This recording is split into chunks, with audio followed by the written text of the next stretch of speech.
when you have something subjective, you can just pick and choose. So if they sit and say, human trafficking is a woman doing something for financial gain against her will via emotional coercion. Well, he knows these two girls, they have TikTok accounts. Emotional coercion? Convincing her. That's what I'm accused of, because they have no proof of me doing anything wrong. I mean, it seems to me like in another context, a lot of conservatives would describe emotional coercion as grooming. So that's one piece. But I wanted to get you to react to this Matrix piece because, you know, in your comments, you were talking about how the left has this vulnerability to virtue signaling, which as a member of the left, I've spoken out against, and that there's a similar vulnerability on the right.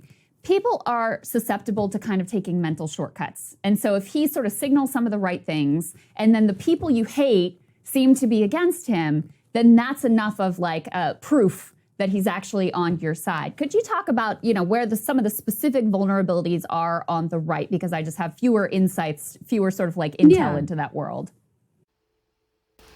Excellent points. Excellent points. I like the grooming comment.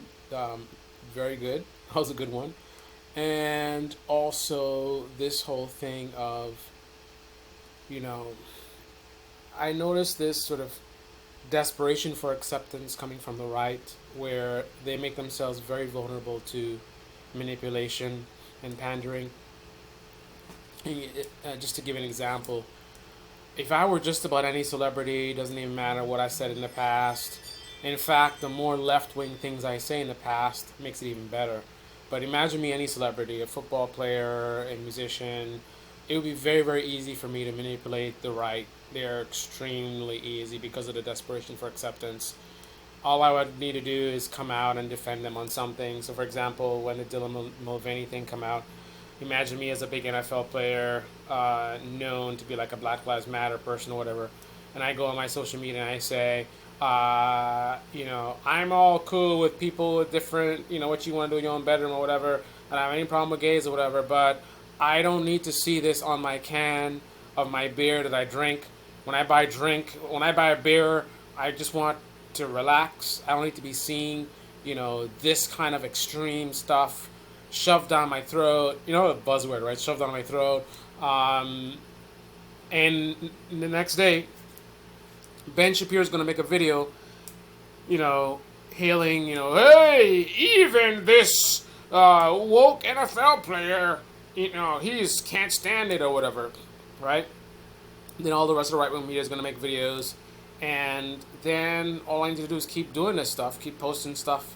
You know, whenever I see the right going crazy about something, you know, oh, there's too much woke stuff in school, I'll go and I post something, you know, yes, I'm a Black Lives Matter supporter and everything like that, but I don't think school is a place for Black Lives Matter flags and politics. Let's keep school about education. You know what I mean? Something like that. I mean, it would be so easy to manipulate the right. I mean, I would be getting so celebrated. The more I do it, they would just keep, you know, talking about it until eventually I would join the ranks of the celebrated sort of right-wing icons. Not that I'm necessarily a right-wing necessarily. In fact, they would rather not be looked at as a right-wing person. They would just look at me as, you know, I'm one of the good ones, or I'm not as crazy as the rest of the left. I get it. I get how, you know, the left has gone too far. You know what I mean? And it's sad, you know, regardless of what you agree with or disagree with, what your thoughts are on trans stuff or any of these issues, the fact of the matter is the right wing is extremely easy to manipulate currently. So being aware of that as a right-winger, I would be looking to compensate for that to avoid being taken advantage of. I can tell you I've seen a lot of people doing it, and I know there's going to be much more people doing it because other people are observing what's happening. They're like, wow, it's so easy to fool those people. I'm going to do the same thing.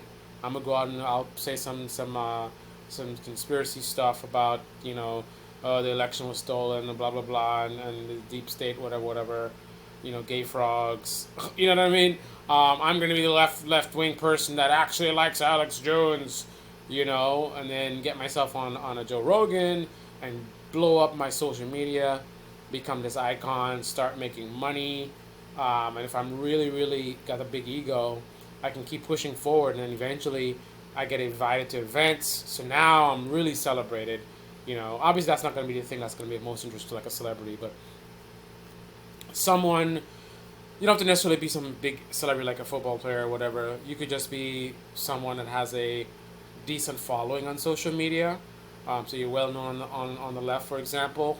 If you start pandering to the right and pushing out their points or whatever, you could go from just virtual celebration, like, oh, I got this following, I got a lot of likes and retweets, to real world, getting invited to events, and all of a sudden you're a real celebrity. You're going to events and you're getting a round of applause and standing ovations. You know, yes, the left wing person that agrees with us. Like, it's pretty insane. Anyway, she's pretty cool in pointing that out, and I appreciate that. My problems with her aside. Yeah, I think they're right because we are so often demonized by the mainstream, whether it's the mainstream media or whether it's Hollywood, whether it's the so-called elites, whatever, however you want to define that, the people in charge of the major corporations, the tech companies, academia, all of that. We kind of, I think, get embarrassed by only being represented by like Christian conservatives. So when someone throws us a bone. So I just got to point out this fact, which is very bizarre stuff I've seen. Same stuff with the whole Trump narrative. She talks about being demonized. And I wonder if there's any self-reflection. I mean, I appreciate what she's saying here. It's cool. This is one of the first conservatives that I've seen speak honestly about what she's about to talk about. But in that same vein, the fact that she says that, you know, conservatives are being demonized, right? Okay, but why? People just like to pick on conservatives. People are, you know, oh, because conservatives disagree with them, you know, they just want to go after them and like, hey, let's just attack conservatives just because like they're different from, like, really? I mean, is there any thought to why you're being quote unquote demonized or attacked? I mean, it's and I know because unfortunately in this country we have such a juvenile thought process. Someone's going to say right now that I'm about to compare conservatives to something very bad, which is very disgusting of me, but I'm not making a comparison. Sorry that I have to explain that. Imagine if someone is a rapist, and I use that extreme example to make the point very, very clear. I don't want anyone to be confused about what I'm saying. I'm a rapist, and go ahead and clip that. I'm a rapist, and then you know, people keep attacking me and demonizing me and like, you're a sick guy, you're disgusting, and everyone's so mean to me. You know, people are doing hit pieces on me, and you know, I'm getting disinvited to places, right? And people try to cancel me. And then I'll go out and say, you know, I'm being treated so unfairly. You know, it's like people just have it out for me. They just, everywhere I go, I'm being harassed and I'm being demonized. People are looking down on me. And, you know, I see other people and they're not getting this kind of treatment. You know, it's always me. Everybody wants to do a video about how I'm an awful person and I'm so evil. Now, again, I'm using this ridiculous example because that makes it very, very clear, right? Why is it very, very clear? Because it's kind of ludicrous that, you know, the idea of a rapist complaining about being sort of harassed and demonized. It's because you're like, well, wait a minute. And what's the reason why that sounds ridiculous? Because you consider why, right? And for the rapist to just talk as if people are just randomly picking on them, it's kind of ridiculous, right?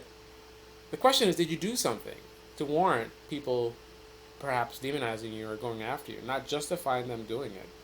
But I'm just saying, to speak about people demonizing you in absence of consideration for the reason why they're doing it is to be disingenuous or maybe oblivious. So I don't really think people are just going after the right just for fun or just because they're, you know, not accepting of others, right?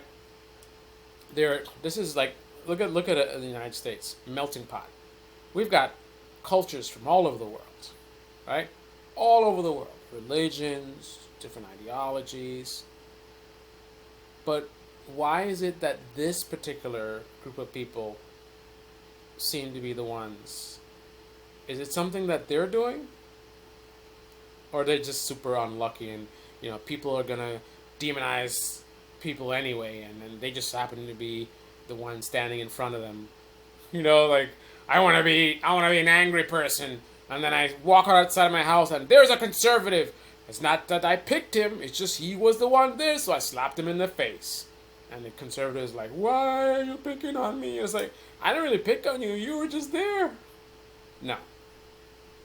I think there's something about the behavior of conservatives that is leading people to potentially focus on them in a negative way, right? Not justifying it, not saying it's good or it's bad. I'm just saying let's not discuss it out of context. When someone who doesn't fit the standard mold of conservatives, some, white Christian conservative who espouses all these traditional values, we kind of get excited. We're like, oh, maybe this person is going to make us cool. Maybe it's not just the religious right, or maybe it's not just Christian conservatives who have the same ideas about feminism or masculinity or family or whatever as we do. So when we get like one comedian or one celebrity or one person who happens to express a kind of heterodox, almost conservative opinion, like we get really excited about that. And we put them on some kind of pedestal as our hero. And then we always end up being disappointed the same. So this being the case, and this is a conservative saying this, it would seem that it might be a good business model for a left-wing person to pretend to be right-wing and to agree with the right, on just about everything, and sort of play this in the middle role. I'm not right-wing, I'm not right-wing, and then it's claimed to support some left-wing values while spending no time or focus on those supposed values, not using your platforms to promote those values at all whatsoever. In fact, only mentioning those values in defense of people saying, like, hey, you're a right-winger, right? It would seem like that would be, if what she's saying is true, that would be a very, very profitable business model. I wonder if anyone has figured that one out and is currently doing it right now. Same thing kind of happened with Kanye West, not comparing Kanye West and Andrew Tate, but that's the principle that I'm talking about here. So I think a little bit of that is coming into play. But then, of course, when you add on top of it that I think Andrew Tate, much better than some of the other celebrities that the right kind of clings onto so hastily, he really does understand the language. Like he does understand the concerns of a lot of conservative or at least non-leftist young men. I think he is in some ways very different and, as I said, degenerate version of Jordan Peterson in that he appeals to like very real emotions, very real feelings of like loneliness, of lack of value, of disrespect, of being kind of lost in the world and wanting to feel value, feel purpose, feel like you're adding something, feel like you're pushing back against darkness. Like he really appeals to that. And because he says things that are true and because he captures that like pathos so quickly, which is really the sign of like a good communicator, the rest of the stuff just kind of gets justified. They either say, well, it's just part of his persona, or that's lacking context somehow, or he's joking, or whatever it is. But look, it's difficult to detach yourself from someone who has emotionally appealed to you and kind of placed himself in the position of mentorship. So I think that's what happens to Donald J. Trump. a lot of young men who have become Ron DeSantis. Who else?